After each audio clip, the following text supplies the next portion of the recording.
एक एक शौचालय भी बनाए और 55 लाख गरीबों को एक एक आवास भी उपलब्ध करवाए हैं। 1,75,00,000 गरीबों को उज्ज्वला योजना के फ्री के कनेक्शन उपलब्ध करवाए हैं और उत्तर प्रदेश के अंदर 10 करोड़ लोगों को 5 लाख रुपए की स्वास्थ्य बीमा का कवर दे रखा है। किसी भी हॉस्पिटल में जाएंगे फ्री में उपचार की व्यवस्था होगी। हर घर नल योजना के लिए उत्तर प्रदेश जैसे 25 करोड़ की आबादी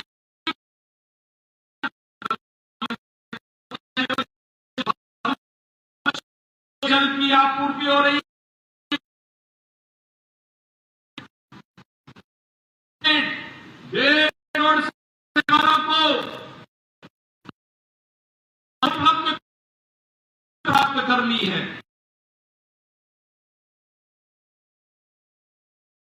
राजस्थान का पैसा, यहां के युवाओं की मेहनत, यहां के नागरिकों के परिश्रम और पुरुषार्थ का लाभ आखिर राजस्थान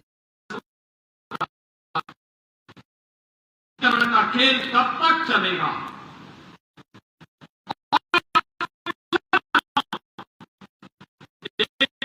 बहुत तस्करों को मेहमान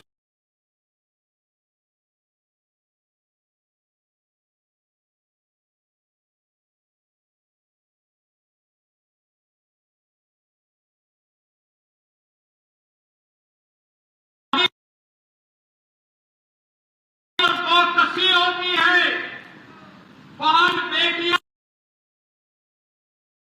व्यापारी की संपत्ति पर कोई भी गुंडा आकर के कब्जा कर लेता है। उत्तर प्रदेश 25 करोड़ की आबादी का राज्य है, लेकिन किसी गुंडे की हिम्मत नहीं है कि किसी बेटी की इज्जत के साथ खिलवाड़ कर सके। किसी गुंडे की हिम्मत नहीं किसी व्यापारी की संपत्ति पे कब्जा कर सके। किसी गरीब, किसी निरीह, किसी कमजोर, किसी दलित की जमीन पर किसी भी करने का दुस्साहस नहीं कर सकता है। अगर करेगा तो पीछे से बुलडोजर उसको रौंद करके ठीक कर देगा।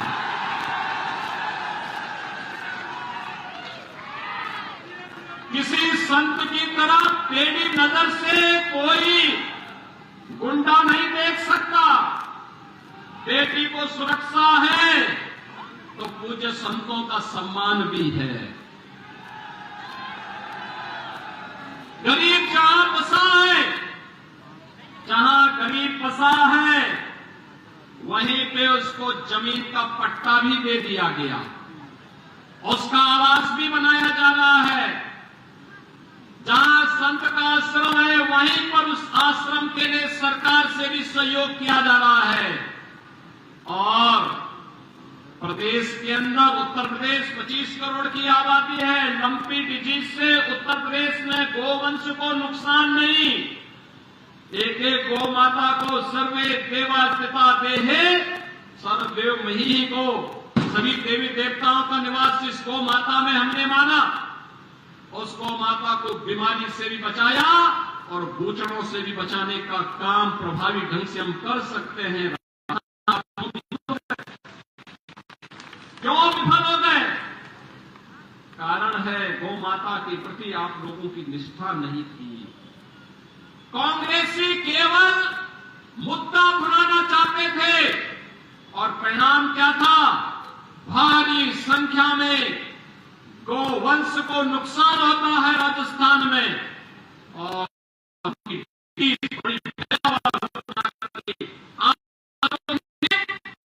ठेस पहुंचाया था। उस गरीब किसान पे क्या बीती होगी जिसका मूल्य गोधन लंपी डिजीज की चपेट में आकर के उसको आर्थिक नुकसान किया हो। लेकिन सरकार राजस्थान की मानने वाली नहीं थी। वहां तो तस्करों को बढ़ाने वाली सरकार है। राजस्थान की सरकार तो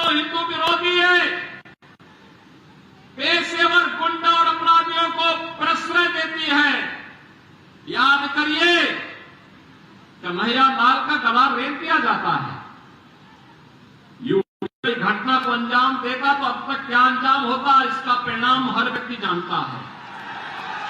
लेकिन राजस्थान में लगता है सरकार की रीढ़ ही नहीं, एक रीढ़विहीन सरकार किस तरीके से यहां पर अत्याचार को, अनाचार को, गुंडागर्दी को, अव्यवस्था को प्रश्रय दे रही है, इसके नमूने हैं पूज्य संतों का।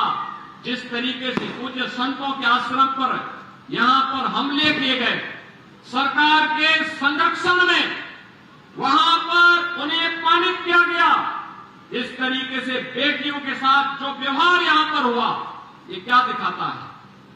भाइयों बहनों, आज इसीलिए आप सबसे हम कहने के लिए आए हैं, तिजारा विधानसभा चुनाव शुरुआत हो रही, प्रचार की शुरुआत हो रही है,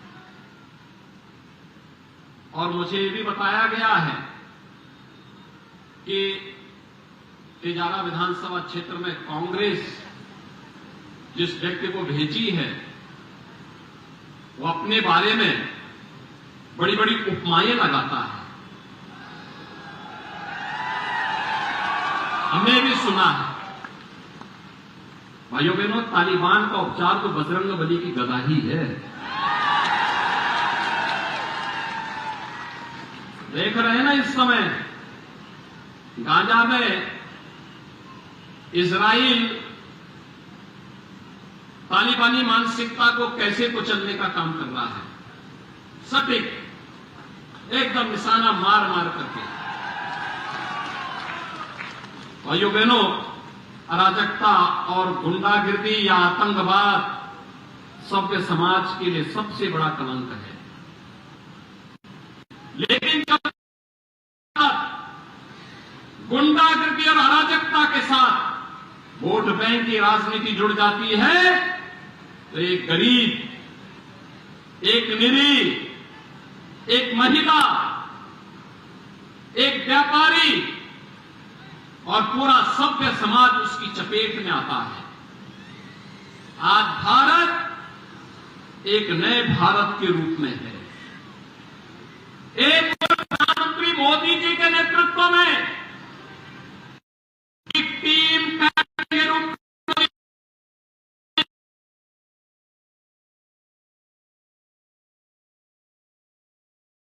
आज आप देख सकते हैं कितना विकास भारत ने किया। 1947 से 2014 तक केवल देश के अंदर 6 एम्स बने थे, आज इनकी संख्या बढ़कर के 22 हो गई। मोदी जी ने मात्र 9.5 वर्ष में 22 एम्स बना दिए। आईआईटी, आईआईएम, हाईवे, रेलवे 1947 से लेकर के 2014 तक याद करिए कुल 74 एयरपोर्ट बने थे। मोदी जी ने 74 नए एयरपोर्ट बना दिए मात्र 9 वर्ष में। कांग्रेस जो काम 70 वर्ष में नहीं कर पाई थी, मोदी जी ने वह काम 9 वर्ष में करके दिखा दिया। योजनाओं का लाभ जिस तरीके से मिल रहा है, बड़े बड़े इंफ्रास्ट्रक्चर डेवलपमेंट के कार्यक्रम चल रहे हैं, उन सभी कार्यक्रमों को आगे बढ़ाने के लिए आज जिस प्रभावी तरीके से भारतीय जनता पार्टी के नेतृत्व की केंद्र सरकार कार्य कर रही है और जहां जहां राज्यों में भारतीय जनता पार्टी की सरकारें हैं, ये डबल इंजन की सरकारें जिस प्रभावी तरीके से कार्य कर रही हैं, उस प्रभावी कार्यक्रम को आगे बढ़ाने के लिए आज राजस्थान का हर नौजवान, हर माताएं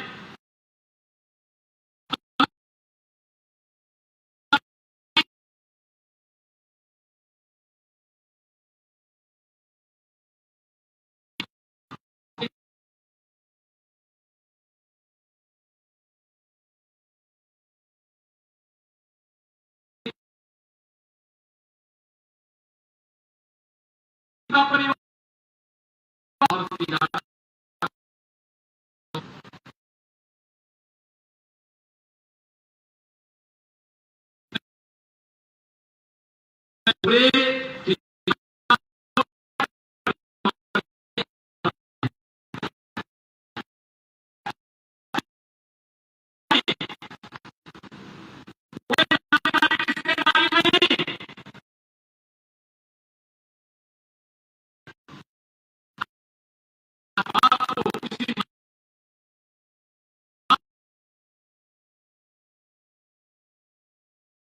वो अपने